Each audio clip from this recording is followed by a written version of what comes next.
तमिलनाडु के करूर डिस्ट्रिक्ट में 40 लोगों की दर्दनाक मौत और 95 लोगों से भी ज्यादा गंभीर रूप से घायल।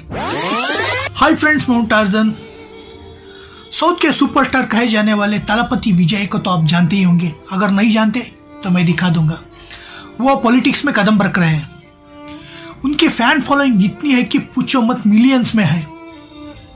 तमिलनाडु का चहीता एक्टर, सबसे प्यारा, जब पॉलिटिक्स में आ रहा है तो लोग तो टूट पड़ेंगे ही ना। उसकी एक आवाज पे लोग पागल हो जाते हैं।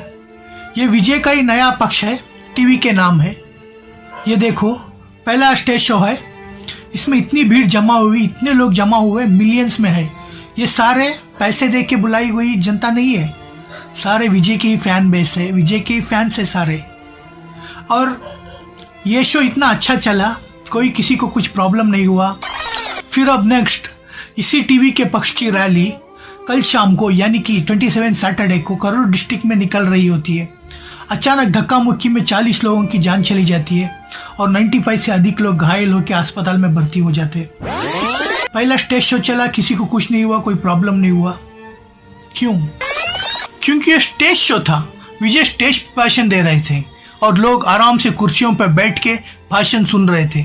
सारी व्यवस्था अच्छी की हुई थी, चाहे वो सिक्योरिटी हो और लोगों का आने जाने का व्यवस्था हो, सब कुछ सही था। मगर ये जो करूर में हुआ, ये रोड रैली थी। विजय सड़कों पर जुलूस निकाल रहे थे। वो भी सही टाइम से हो जाता तो सब कुछ सही रहता। दोपहर से शाम तक की रैली का टाइम था, मगर विजय रैली को आई देर से थे। उतने में लोगों को पता चला कि विजय की रैली है, तो लोग काम धाम सब कुछ खत्म करके जल्द से जल्द उस भीड़ में जमा हो गए। 10,000 लोगों की भीड़ रहना था, मगर कम से कम 40-50 हजार लोग की भीड़ हो गई। पर्दे पे, फिल्म के पर्दों पे दिखने वाला एक्टर, वो भी इतना फेमस एक्टर, इतना फैन बेस रखने वाला एक्टर, जब रास्तों पे आता है लोग तो देखने के लिए पागल होंगे ही ना। उसी पागलपन के चलते कुछ ना कुछ गड़बड़ कर देते हैं और ऐसे हादसे हो जाते हैं। और इस हादसे ने विजय को पूरा तोड़ के रख दिया है। उनका दिल बहुत दुखी है, क्योंकि खुद के फैंस खुद के सामने मर रहे हैं, भाग दौड़ कर रहे हैं। तो सोचो कितना बुरा लगा होगा, क्योंकि पैसे देके बुलाई गई भीड़ नहीं है, फैंस है, प्यार है, तभी तो इतने लोग जमा हुए हैं। हादसे के टाइम तलपति विजय ने सीधा एयरपोर्ट चले गए, फिर वहां से प्राइवेट जेट में चेन्नई चले गए। किसी का हाल चाल तक नहीं पूछा, पर उन्होंने ऐसा क्यों किया पता नहीं। फिर अगले दिन यानी 28 संडे के दिन वो खुद हॉस्पिटल आए, लोगों को देखा, उनका हालचाल पूछा, उनके साथ हमदर्दी जताई और मरने वाले के हर एक परिवार को 20-20 लाख रुपए देने का और घायल परिवारों के लिए 2 लाख रुपए देने का ऐलान किया। और तमिलनाडु के मुख्यमंत्री स्टालिन जी ने भी सारे मृतकों के परिवार वालों को 10 लाख रुपए मुआवजा देने का ऐलान किया हुआ है। बुरा मत मानना, आखिर में एक बात बोलता हूं, ध्यान से सुनिएगा।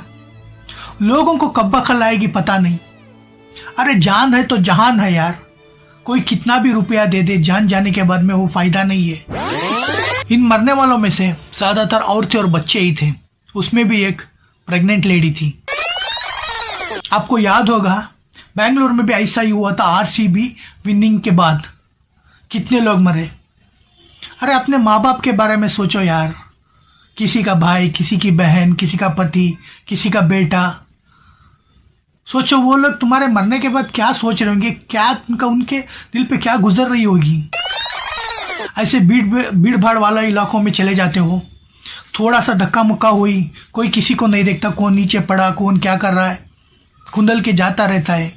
ये एक बार नीचे गिर गया तो गया, खुंदल के जाता रहता है, उठाता भी नहीं, देखता भी नहीं। जो उठाने जाएगा वो भी गिरेगा, वो भी मरेगा। ऐसी भीड़ भाड़ वाली जगहों में जाना मत। कोई तुम्हारा घर में इंतजार कर रहा होता यार, कुछ भी हो गया तो कौन जिम्मेदार। जान कोई किसी का लाके वापस नहीं देता यार, प्लीज समझो, सावधान रहो। Thank you.